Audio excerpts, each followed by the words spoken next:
Sir ಅವ್ರದ್ದು ಮಾಡಿದ ತಪ್ಪಿಗೆ ನಮ್ಗೆ ಯಾಕೆ ಪನಿಷ್ಮೆಂಟ್ ಸರ್? ನಮ್ಮ ಪಾರ್ಟಿಯವರು ಮಾಡಿರ್ಬೋದು, ನಮ್ಗೆ ಯಾಕೆ ಪನಿಷ್ಮೆಂಟ್ ಹೇಳ್ತಿದ್ದಿಲ್ಲ?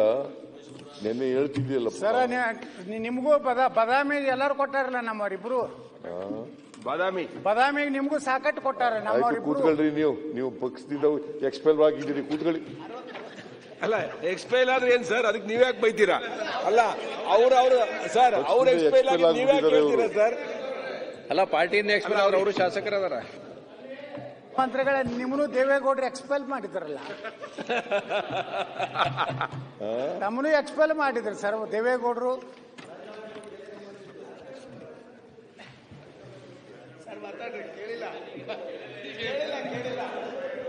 ಸನ್ಮಾನ್ಯ ಮುಖ್ಯಮಂತ್ರಿಗಳೇ, ತಮ್ಮನು ಸಹ ಅಹಿಂದ ಹೋರಾಟ ಮಾಡಿದ್ದಕ್ಕೆ ದೇವೇಗೌಡರು ಎಕ್ಸ್ಪೆಲ್ ಮಾಡಿದ್ರು. ಹೌದು, ಯಾರ್ಯಾರು ಎಕ್ಸ್ಪೆಲ್ ಮಾಡ್ತಾರೋ ಅವ್ರು ಮುಖ್ಯಮಂತ್ರಿಗಳು ಆಗ್ತಾರ.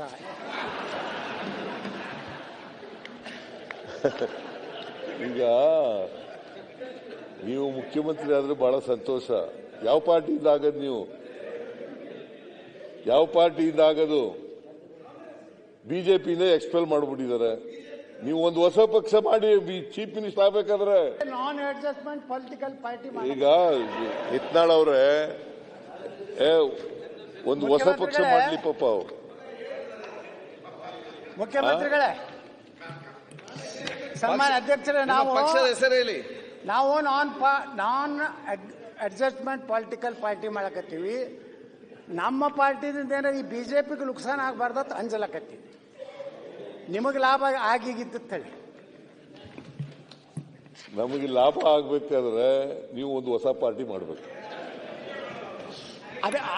ಅದಕ್ಕೆ ಹೆಂಗಾದ್ರೂ ಇದು ಮುಖ್ಯಮಂತ್ರಿ ತಮ್ಮದು ಕೊನೆಯ ಅವಧಿ ಇದೆ, ಮುಂದಂತರೂ ನೀವು ಮುಖ್ಯಮಂತ್ರಿ ಆಗುದಿಲ್ಲ ಅಂತ ಹೇಳಿಬಿಟ್ಟಿರಿ. ನಾನು ಮುಖ್ಯಮಂತ್ರಿ ಆಗಲ್ಲ, ನೆಕ್ಸ್ಟ್ ಮುಖ್ಯಮಂತ್ರಿ ಆಗಲ್ಲ.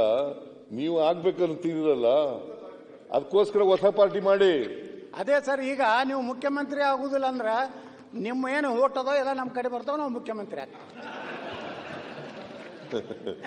ಯಾವ ಕಾರಣಕ್ಕೂ ನಮ್ಮ ಓಟ್ಗಳು ಇವ್ರ ಜೊತೆ ಹೋಗಲ್ಲ. ಯಾಕಂತಂದ್ರೆ ಇವರು ಪರಿಶಿಷ್ಟ ಜಾತಿ ವಿರೋಧಿಗಳು, ಹಿಂದುಳಿದ ಜಾತಿಗಳ ವಿರೋಧಿಗಳು, ಅಲ್ಪಸಂಖ್ಯಾತರ ವಿರೋಧಿಗಳು. ಆದ್ರಿಂದ ಇವರು ಯಾವ ಕಾರಣಕ್ಕೂ ನಮ್ಮ ಓಟ್ಗಳೆಲ್ಲ ಇವ್ರ ಜೊತೆ ಹೋಗಲ್ಲ. ಬಡವರ ವಿರೋಧಿಗಳು. ಕೂತ್ಕೊಳ್ಳಪ್ಪ, ಅವ್ರ ಜೊತೆ ಮಾತಾಡ್ತಾರೆ. ಸನ್ಮಾನ್ಯ ಅಧ್ಯಕ್ಷರೇ, ಈಗ ನಾವು ನಿಮ್ಮ ಅತ್ಯಂತ ಪ್ರೀತಿಯ ಶಿಷ್ಯ ರಾಜಣ್ಣವ್ರು ಕೂಡ ಪಾರ್ಟಿ ಮಾಡ್ತೀವಿ. ಅದ್ರ ಜೊತೆಗೆ ನಾವು ಬರೇ ದೇಶದ್ರೋಹಿಗಳ ವಿರೋಧಿಗಳು, ನಾವು ಪರಿಶಿಷ್ಟ ಜಾತಿಯ ವಿರೋಧಿಗಳಲ್ಲ.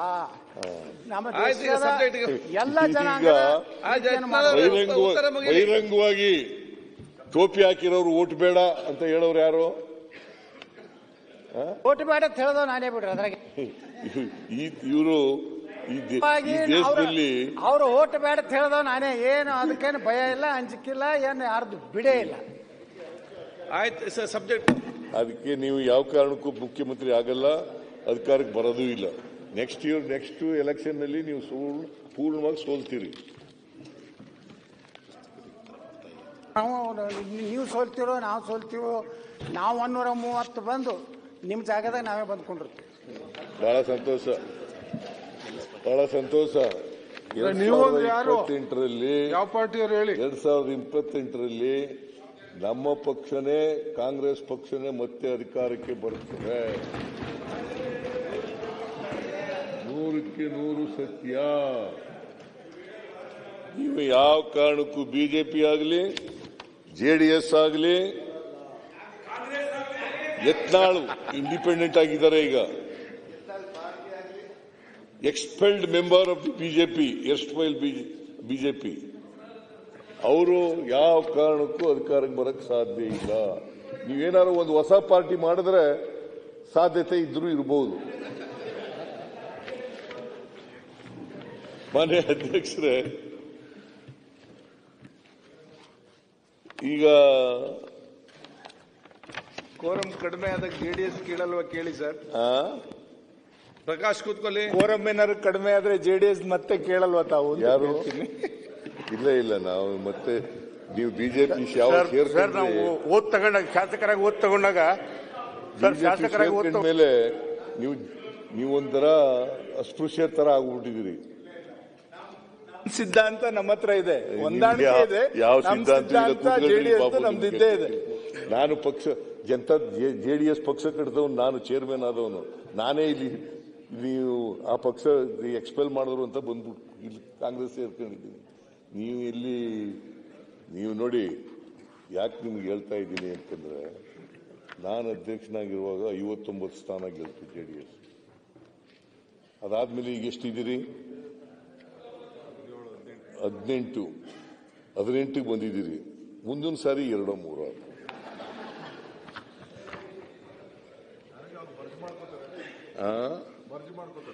ಅದಾದ್ರೂ ಆಗ್ಬೋದು, ಮರ್ಜ್ ಆದ್ರೆ ಆಗ್ಬೋದು. ಬಿಜೆಪಿ ಜೊತೆ ಮರ್ಜ್ ಆದ್ರೂ ಆಗ್ಬೋದು. ಇದು ಈಗ ಅಲಯನ್ಸ್ ಮಾಡ್ಕೊಂಡಿದ್ದೀರಿ. ಯಾಕಂತಂದ್ರೆ ನಿಮ್ಮಲ್ಲಿ ಅನೇಕ ಜನ ಪಾಪ ಪಕ್ಷದಲ್ಲಿ ಉಳಿಬೇಕೋ ಬೇಡವೋ ಅಂತಕ್ಕಂಥ ಗೊಂದಲದಲ್ಲಿದ್ರು. ಆ ಗೊಂದಲ ನಿವಾರಣೆ ಮಾಡೋಕ್ಕೋಸ್ಕರ ಅವ್ರ ಜೊತೆ ಸೇರ್ಕೊಂಡಿದ್ದೀರಿ. ಮರ್ಜ್ ಮಾಡ್ಕೊಳ್ಳಿ ಬಿಡಿ ಸುಮ್ಮನೆ. ಬಾಬು, ನೀನು ಸಲಹೆ ಮಾಡು ದೇವೇಗೌಡರಿಗೆ.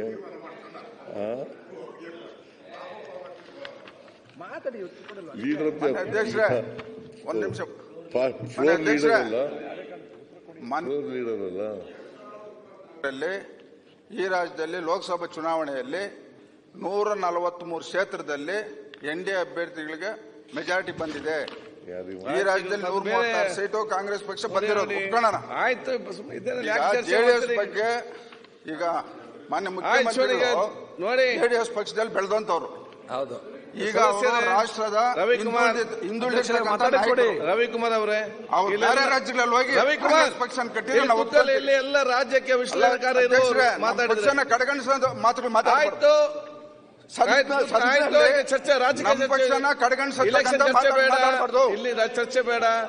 ಈಗ ಇದಕ್ಕೆ ಸಂಬಂಧ ಅಭಿವೃದ್ಧಿ ಸಂಬಂಧ ಉತ್ತರ ಕೊಡ್ತಾ ಇದ್ದಾರೆ. ಆಯ್ತು, ಹೊರಗೆ ಭಾಷಣ ಮಾಡಿ, ಇಲ್ಲಿ ಅಲ್ಲ. ಆಯ್ತು, ಕೂತ್ಕೊಳ್ಳಿ. ಆಯ್ತು, ಕೂತ್ಕೊಳ್ಳಿ. ಈಗ ಉತ್ತರ ಕೊಡ್ಬೇಕು ಮುಖ್ಯಮಂತ್ರಿಗಳು. ಆಯ್ತು, ಕೂತ್ಕೊಳ್ಳಿ. ಈಗ ನೀವು ಫಸ್ಟ್ ಟೈಮ್ ಬಂದಿದ್ದೀರಿ, ಯಾಕೆ ಈ ರೀತಿ ಮಾಡ್ತೀವಿ? ಕೂತ್ಕೊಳ್ಳಿ. ಆಯ್ತು, ಗೊತ್ತಾಯ್ತು. ಈಗ ಆಯ್ತು, ಸರಿ. ರಾಜ್ಯಕ್ಕೆ ನೋವನ್ನೆಲ್ಲ ಸಹಿಸಿಕೊಳ್ಳೋ ಶಕ್ತಿ ಬೇಕು. ಕೂತ್ಕೊಳ್ಳಿ.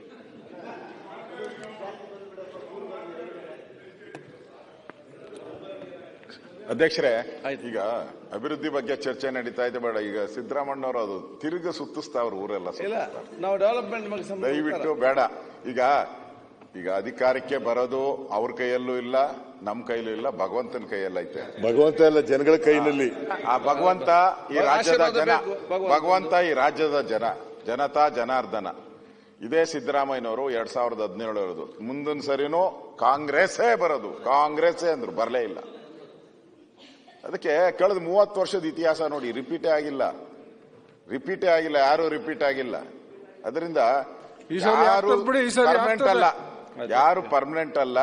ಅವತ್ತಿನ ಸನ್ನಿವೇಶ, ಅವತ್ತಿನ ವಾತಾವರಣ, ಅವತ್ತಿನ ಜನಗಳ ಮೂಡು, ಅವತ್ತು ಜನಾರ್ದನ ಹೇಳಿದ್ರಲ್ಲ, MP ಎಲೆಕ್ಷನ್ ಅಲ್ಲೇ ಒಂಥರ ರಿಸಲ್ಟ್ ಬಂತು, MLA ಎಲೆಕ್ಷನ್ ಅಲ್ಲೇ ಒಂಥರ ರಿಸಲ್ಟ್ ಬಂತು. ಅದರಿಂದ ಅವತ್ತಿಗೆ ಕಾಯೋಣ, ಆತರ ಬೇಡ.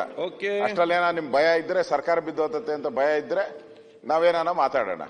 ಅವರು 136 ಇದ್ದಾರೆ, ಅವ್ರಿಗೇನೋ ಭಯ ಇರ್ಬೇಕು, ಸರ್ಕಾರ ಬಿದ್ದೋಗ್ಬಿಡುತ್ತೆ, ಯಾರೋ ನಾವು ಬಿಜೆಪಿ ಬಂದ್ಬಿಡ್ತಾರೆ ಅಂತ ಏನೋ ಭಯ ಇದ್ರೆ. ಸದ್ಯಕ್ಕೆ ನಿಮಗ್ ಭಯ ಇದೆ. ಚರ್ಚೆ ಮಾಡಬೇಡಿ.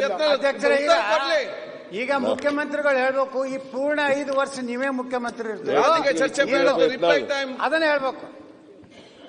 ಕೂತ್ಕೊಳ್ಳಿ ಯತ್ನಾಳ್. ಈಗ ಮಾನ್ಯ ಸಭಾಧ್ಯಕ್ಷರೇ, ಅಶೋಕ್ ಅವರು ಒಂದು ಮಾತು ಹೇಳಿದ್ದಾರೆ, ನಮಗೆ ಭಯ ಇದೆ ಅಂತ. ನಮ್ಗೆ ಯಾವ ಭಯ ಇಲ್ಲ. 141 ಜನ ಸದಸ್ಯರು, 141. ನಿಮ್ಮಲ್ಲಿ 2 ಕಮ್ಮಿ ಆಯ್ತು. ಈಗ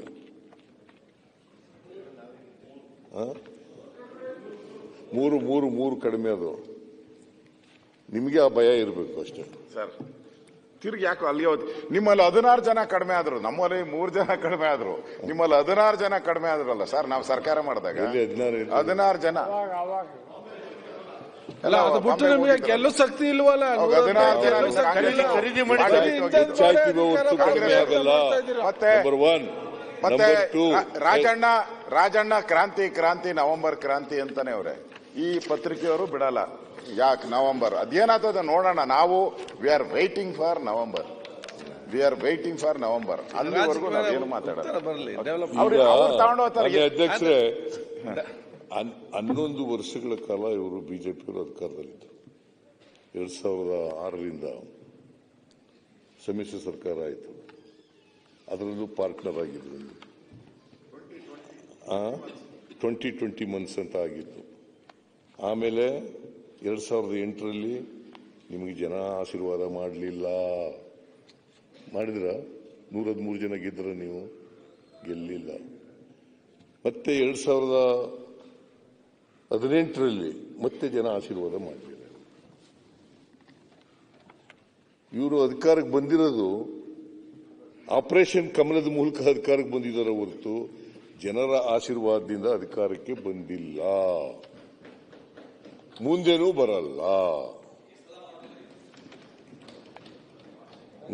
ಬರಲ್ಲ.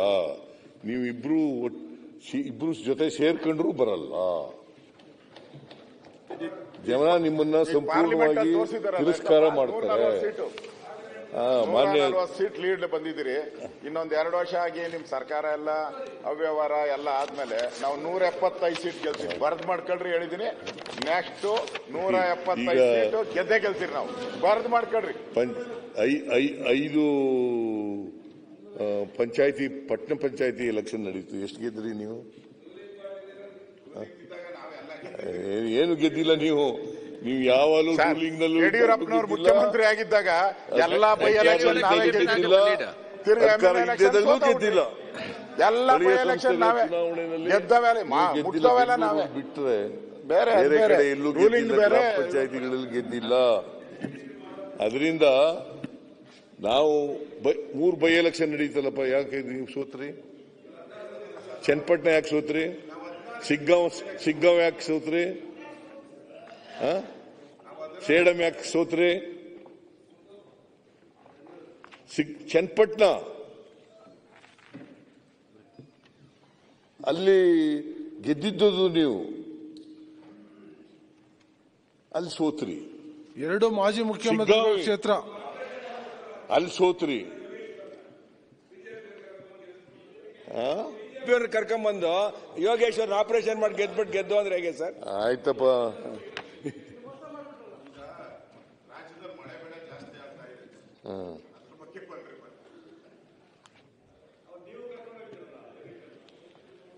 ಆಯ್ತು.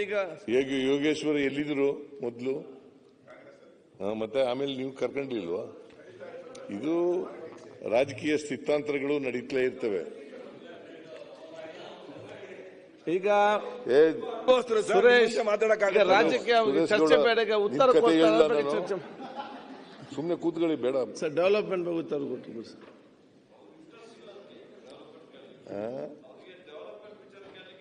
ಇಂಟ್ರೆಸ್ಟ್ ಇಲ್ಲ. ನಾವೇನು ಮಾತಾಡ್ತಿಲ್ಲ ಸರ್, ನೀವೇ ಎಲ್ಲ ಸುತ್ತಿ. ಸುರೇಶ್, ಪ್ರತಿಯೊಂದು ಗೆದ್ದದ್ದು ಮಾತಾಡೋದು ಹೇಗೆ? ಪ್ರತಿಯೊಂದು ಶಬ್ದಕ್ಕೂ ಪ್ರತಿಯೊಂದು ಮಾತಿಗೂ ಮಾತಾಡ್ಲಿಕ್ಕೆ ಇಲ್ವಾ? ಮಾನ್ಯ ಅಧ್ಯಕ್ಷರೇ, ಇದು ನಾನು ಈ ಡೆವಲಪ್ಮೆಂಟ್ ಬಗ್ಗೆ ಚರ್ಚೆ ಮಾಡಿರೋದನ್ನೆಲ್ಲ ನೋಡಿದೆ. ನಾವು ಚರ್ಚೆ ಮಾಡಿರೋದನ್ನೆಲ್ಲ ನೋಡಿದ್ರೆ ಬಜೆಟ್ನಲ್ಲಿ ಏನೇನು ಹೇಳಿದ್ರಿ ಅದನ್ನೆಲ್ಲ ಪುನಃ ಮತ್ತೆ ರಿಪೀಟ್ ಮಾಡಿದ್ದೀರಿ. ಬಜೆಟ್ ಮಂಡಿಸೋದು ಯಾಕೆ? ಇಡೀ ವರ್ಷಕ್ಕೆ ರಿಸಿಟ್ಸ್ ಎಕ್ಸ್ಪೆಂಡಿಚರ್ ಏನಾಗುತ್ತೆ, ಯಾವ್ಯಾವ ಬಾಬುಗಳಿಗೆ, ಯಾವ್ಯಾವ ಇಲಾಖೆಗಳಿಗೆ ಎಷ್ಟೆಷ್ಟು ಹಣ ಕೊಟ್ಟಿರ್ತೀವಿ ಅಂತ ಹೇಳಲಿಕ್ಕೆ ಮಾಡಿರ್ತೀವಿ. ಏನೇನು ಖರ್ಚು ಮಾಡಿರ್ತೀವಿ, ಏನು ಖರ್ಚು ಮಾಡಬೇಕು ಅಂತ ಅನುದಾನಗಳನ್ನು ಕೊಟ್ಟಿರ್ತಕ್ಕಂಥದ್ದನ್ನ ಮಾಡಿರ್ತೀವಿ. ನೀವು ಮತ್ತೆ ಕರ್ನಾಟಕದ ಅಭಿವೃದ್ಧಿ ಬಗ್ಗೆ ಮಾತಾಡ್ತೀವಿ ಅಂತ ಹೇಳಿ ಮಾತಾಡಿದ್ದೀರಿ. ನಾವು ಗ್ಯಾರಂಟಿ ಯೋಜನೆಗಳಿಗೆ ಸುಮಾರು 52ರಿಂದ 50